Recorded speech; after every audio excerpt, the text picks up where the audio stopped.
Alright, I need to talk about coronavirus in my state, South Australia, because we opened our borders to the eastern states on the 23rd of November, and oh boy, it's been a ride. Now, I've gathered the little COVID update cards that SA Health posts on Twitter. We'll go through them for the month of December 2021, and as you can see, there's a slow, slight increase. So yep, Christmas is approaching, opened up borders to supposedly reunite families, and then you have the 22nd of December with almost 200 new cases for that day, and then the 23rd of December, almost 500 new cases for that day. And then as you can see, it has only got progressively worse since then. Now what happened? What happened on the 23rd? But with thousands set to enter for the second test starting Thursday, the Premier today took the step of guaranteeing borders would not close again. To translate for, I guess, my American viewers, they were talking about cricket. We had thousands of people fly in to watch cricket.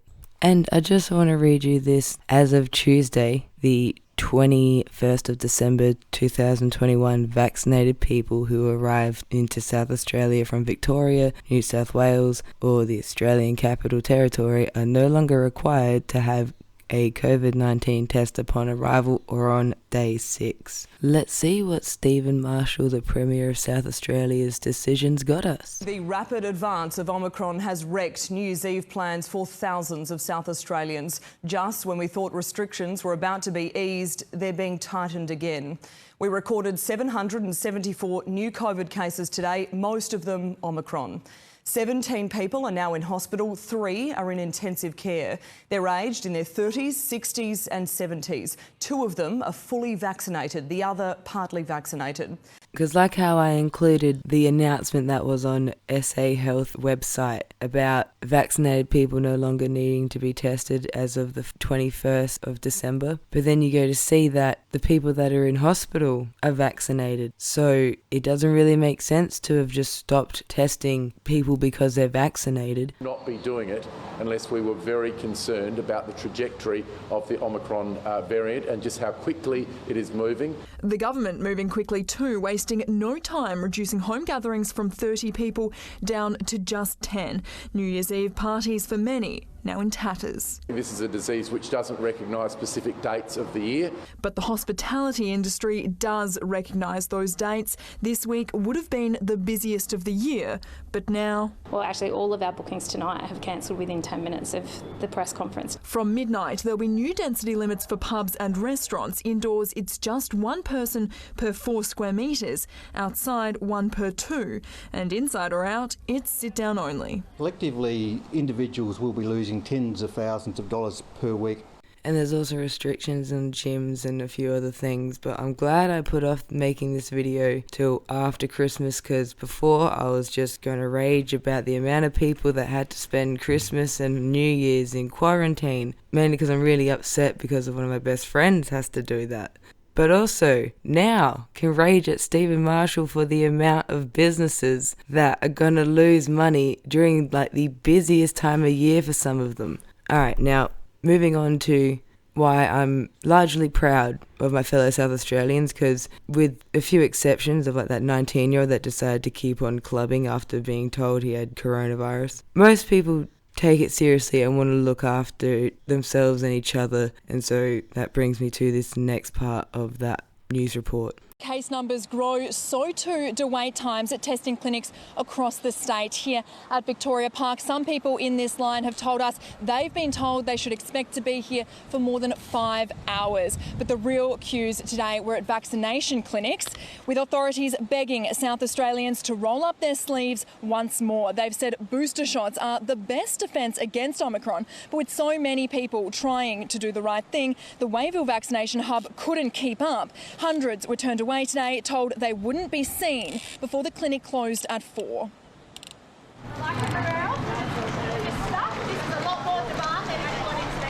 There's apparently 200 people inside who are waiting to get done. There's this line snaking around. We're still not sure if we'll get in, but we'll have to wait and see, and otherwise come back tomorrow. Very disappointing, dear. We hardly leave our home now, get looked after and all the rest of it, and this is a bit of a letdown. We weren't expecting this weekend. The clinic was originally closed today, but due to the heightened push to get to 90%, the government backflipped, opening between 12 and 4. Now, the only day it'll be shut is New Year's Day, but if you haven't already booked, be prepared to stand in line. There are no booster bookings available now until January 9. As for testing clinics interstate, some may have had a little bit of reprieve today. Visitors to South Australia are no longer required to have a negative PCR test 72 hours prior to arrival, but they will still need a rapid antigen test. Now you see the long queues of South Australians wanting to get tested and get booster shots tells me that we're keeping up our end of the deal. We want to make sure that this pandemic doesn't get out of control in our state, but our government is not doing their part. But what I really want to talk about is the last thing that reporter said about the interstate travellers no longer have to do a PCR test 72 hours prior to arriving here. That's just going to help queues at testing clinics interstate, as the reporter said. And I've got another quick clip from a news report that's a couple of days old before I start talking about these rapid antigen tests. Making news this Thursday, the 23rd of December, the Premier has defended a move that saw 2 COVID patients transferred to hospital in the same ambulance. He says the care they were given was entirely appropriate. In a press conference a short time ago, Stephen Marshall also said rapid antigen tests could be approved for use in SA within days. So think about that. We opened the borders on the 23rd of November, and then on the 23rd of December, that's when they start talking about approving rapid antigen tests for South Australia. As you can see here from the Emergency Management Use of Point of Care Test COVID-19 directions, and point of care test pretty much means a test you can take that will give you the results then and there without having to send anything off. The patient can get the results for their test at the point of care. And the direction says we can now take these tests, but if you do have one and the results are positive, you must immediately get a PCR test. And as you can see, this was signed in on the 23rd of December 2021. Now you see, it'd be one thing if they were just taking a long time to get around to this, but that's not what happened here, because you see the use of certain point of care tests, when that came into effect, that revoked prohibition of certain point of care tests. With the directions very straightforward, a person must not use a point of care test as a tool to detect or diagnose COVID-19. Oh, and if you think this is from the very start of the pandemic, this document is dated and signed the 10th of December 2021. I'll probably make a whole separate video about the different types of COVID tests. But to continue on with how the Liberal government of South Australia is just continuously screwing us over, I have a headline: SA Health denies claims COVID patients were forced to wait hours as ambulance system overwhelmed. Now, that headline is from a couple of days ago, so December 2021. Now, keep in mind, our borders were closed until November. Here is a news report from September. The ambulance union's warning our health system wouldn't cope with a COVID outbreak once borders start to open.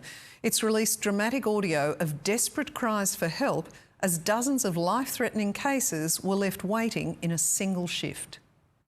The frightening reality of life on the front line for South Australian paramedics. Priority 2 MVA Norwood uncovered, priority 2 collapse Norwood uncovered, priority 2 falls well North uncovered, and a priority 2 breathing problems North of Vale uncovered. And it went on, patient after patient, job after job, and that was just one shift. They are a list in the south of 17 uncovered priority 2s. Many were in life-threatening situations. We had a patient having a stroke, called an ambulance, and one of our senior paramedics in the communication room was on the phone to them for over an hour trying to talk them through treatment and how to handle that at home. Paramedics felt compelled to speak out. Ramping was horrendous. The worst time that I'm aware of on the ramp was more than 5 hours. Flinders had part of their ED closed, purely just due to lack of staff. But SA Health maintains Flinders wasn't closed at all last night. The union says the situation will only worsen when borders begin to open. It says there are not enough ambulances now and the system wouldn't cope with a COVID outbreak here. That's what they were saying a couple of months before they opened up our borders. But yet, Stephen Marshall and the South Australian government deny that the ambulance system is struggling with the COVID outbreak. How the fuck are you denying that when we were struggling without a COVID outbreak? Now, this whole issue with ambulance ramping isn't a new problem. Here is a news report from May 2021.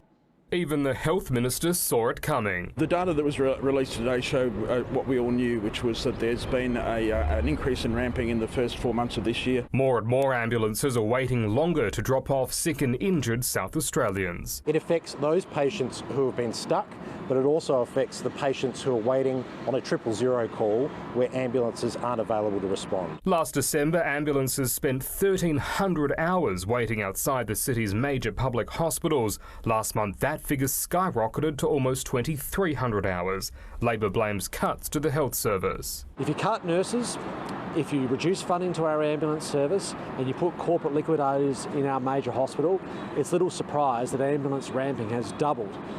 And just to add to that point of cuts to hospital staff by South Australia's Liberal government, this is from South Australia's budget, and FTE means full-time equivalent, so these are jobs. And highlighted in yellow, health and well-being excluding South Australia's ambulance service. Over the coming years, the estimate goes down by hundreds each year.